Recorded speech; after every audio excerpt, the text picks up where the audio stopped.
시청자 여러분 안녕하십니까? BOA 모닝뉴스 시작합니다. 북한이 10일 방사포 2발을 발사한 가운데 미국 인도태평양 사령부가 역내 다양한 훈련과 장거리 폭격기 B2 등 전략자산 배치를 잇따라 공개하고 있습니다. 자유롭고 열린 인도태평양 지역을 위한 목적이라고 밝혔는데 북한의 7차 핵실험 움직임과 타이완에 대한 중국의 도발적 언사가 점증하는 가운데 이뤄져 주목됩니다. 첫 소식 조상진 기자가 보도합니다. 미국 공군의 장거리 폭격기 B2 스피릿이 2년 만에 인도태평양 작전 지역에 배치됐습니다. 미국 태평양 공군은 10일 보도자료를 통해 미주리주 화이트맨 공군기지 제509 폭격비행단 소속 B2 스피릿 폭격기들이 태평양 공군 폭격기 기동부대 임무 수행을 위해 10일 호주 엠벌리 공군기지에 배치됐다고 밝혔습니다. 제393 원정 폭격비행대대장인 앤드류 쿠스가드 중령은 보도자료에서 이번 B2 폭격기의 호주 배치는 장거리 침투 전력의 대비태세와 치명성을 입증하고 강화하는 것이라고 말했습니다. B2 폭격기는 B-52H 등과 함께 미국의 주요 장거리 폭격기 중 하나로 대륙간 탄도미사일 ICBM, 전략 핵잠수함과 함께 미국의 3대 핵전력으로 꼽히며 B2 폭격기가 인도태평양 사령부의 작전 지역 내에 배치된 것은 지난 2020년 8월 이후 약 2년 만입니다. 미국 태평양 공군은 이번에 배치된 B2 스피릿은 폭격기 기동부대 순환 배치의 일환으로 동맹국들과 함께 자유롭고 열린 인도태평양 영내 안보를 위해 훈련과 전략 억제 임무를 수행할 것이라고 설명했습니다. 그러면서 폭격기 기동부대는 미국 본토와 세계 곳곳에서 다양한 기종의 폭격기가 인도태평양 영내로 전진해 작전을 수행하도록 하며 국가안보의 핵심적 역할을 담당하는 3대 핵전력은 전 세계에서 24시간 쉼없이 작전을 펼치면서 육해공 어디서든 위협에 대응할 준비가 돼 있다고 강조했습니다. 이런 가운데 미국 공군 제354 항공 원정 비행단과 해병대 항공단도 최근 일본에서 대규모 연합훈련을 실시했습니다. 미국 인도태평양 사령부는 보도자료에서 지난 7일 일본 이와쿠니 해병대 기지에서 미국 공군 소속 F-22 랩터와 F-35A 라이트닝 각각 10대를 비롯해 미 해병대 F-35B 8대, KC-130 공중급유기 등이 참가해 인도태평양 영내에서 높은 수준의 준비태세와 합동 지원 능력을 선보였다고 밝혔습니다. 이어 대규모 편대 훈련을 통해 일본 방어를 지원하는 연합 공군력을 신속하게 발전시켜 자유롭고 열린 인도태평양 지역의 안정성과 안정을 확보하는 능력을 시험했다고 밝혔습니다.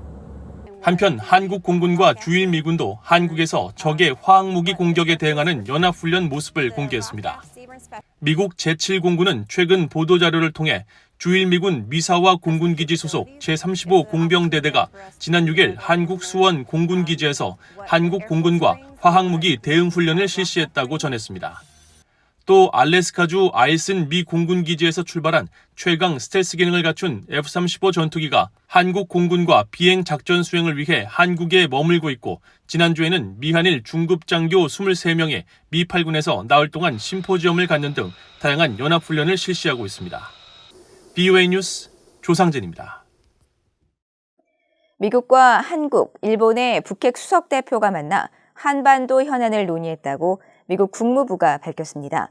이런 가운데 토니 블링컨 국무장관은 8개월 만에 왕이 중국 외교부장을 만나 러시아의 우크라이나 침공에 대한 중국의 지지가 미중 관계를 더욱 복잡하게 만들고 있다고 지적했습니다.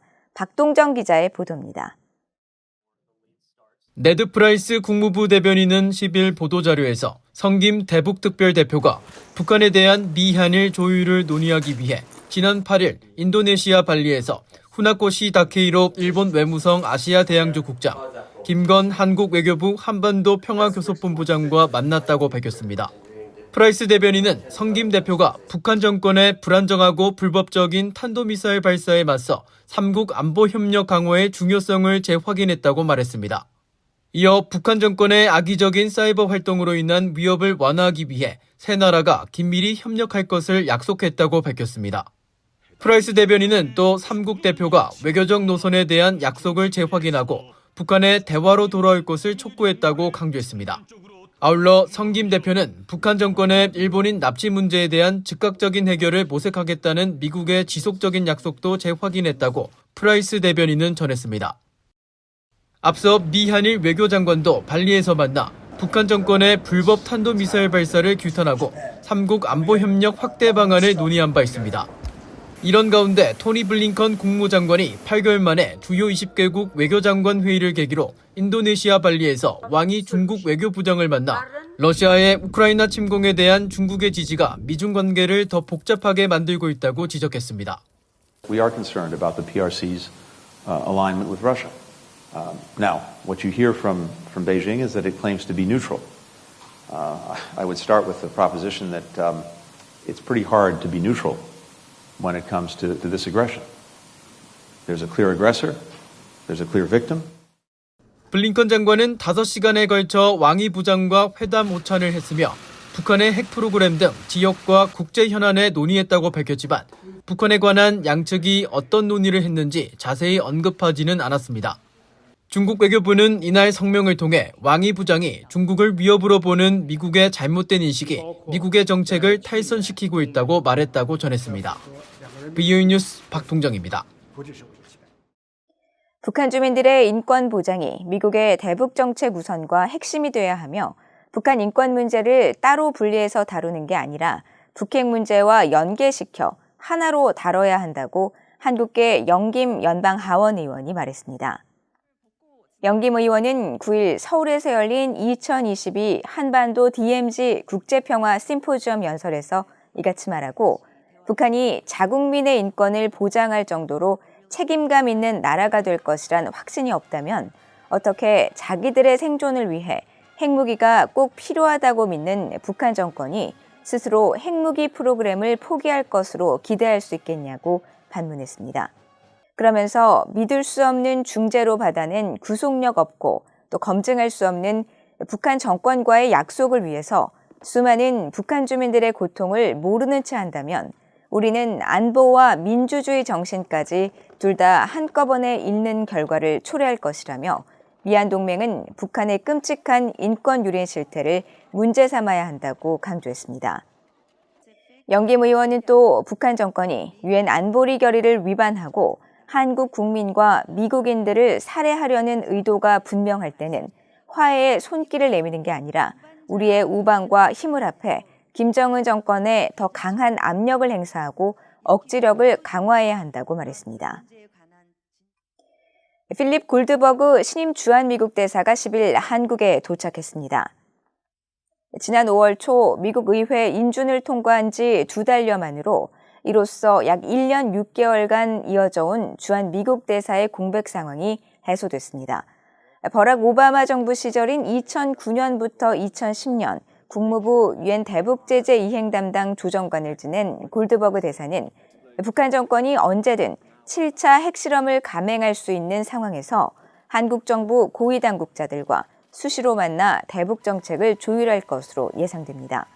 또 조 바이든 대통령과 윤석열 대통령이 미한 동맹을 포괄적 전략 동맹으로 업그레이드한 데 맞춰 양국 관계 최일선에서 기존의 군사 동맹을 더 굳건히 하고 동맹의 범위를 경제 안보 등으로 확장하는 데도 힘을 쏟을 것으로 보입니다.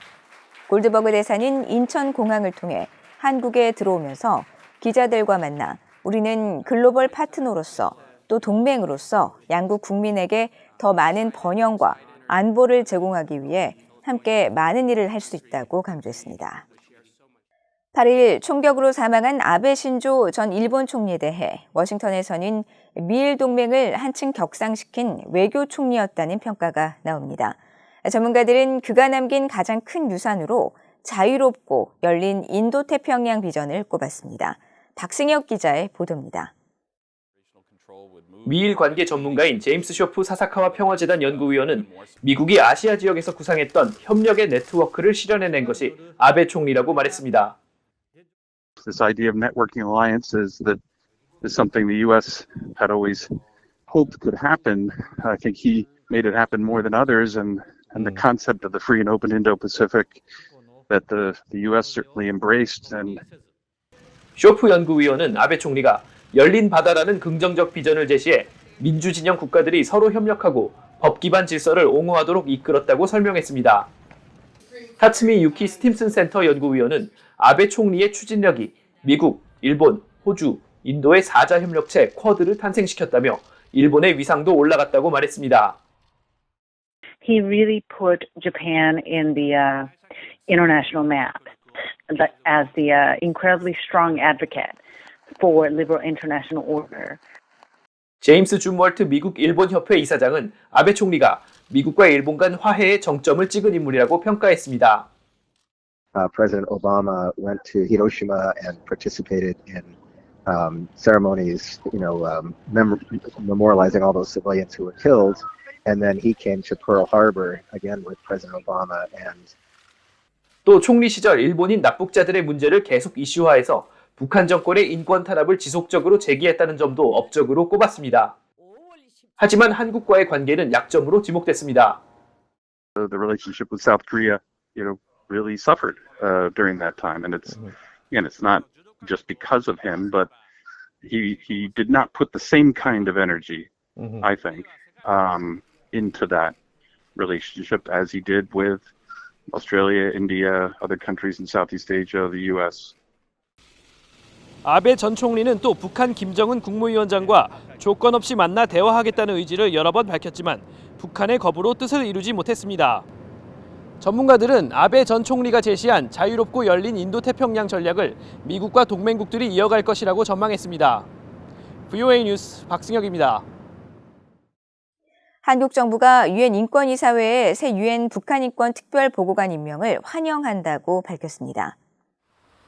한국 외교부는 9일 발표한 대변인 논평에서 페루 출신의 엘리자베트 실비아 살몬 가리테 유엔 인권이사회 자문위원회 의장이 신임 북한 인권 특별 보고관으로 임명된 것을 환영한다며 정부 차원의 협력 의지를 밝혔습니다.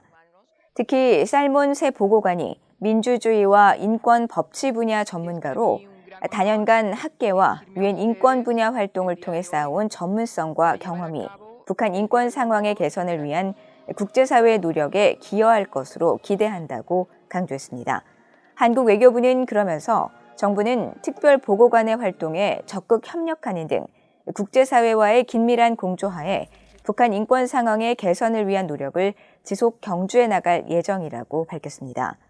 살몬 새 보고관은 다음 달 1일부터 공식 임기를 시작하며 매년 유엔 인권이사회 결의를 통해 최장 6년까지 임무를 수행합니다. 한국의 북한 인권단체인 북한인권정보센터가 지난 2019년 발생한 탈북어민 북송 사건과 관련해 전임 문재인 정부의 관련 책임자들을 검찰에 고발하겠다고 밝혔습니다. 북한인권정보센터는 11일 보도자료를 통해 정의용 전 청와대 국가안보실장 등 8명의 관련자들을 직권남용과 직무유기, 불법 체포와 감금, 범인 도피, 증거인멸 등의 혐의로 12일 서울중앙지검에 고발할 것이라고 밝혔습니다. 센터 측이 공개한 고발장에 따르면 정의용 전 실장을 비롯해 서훈 전 국정원장, 김현철 전 통일부 장관, 김유근, 김현종 전 청와대 국가안보실 1, 2차장 등이 포함됐습니다.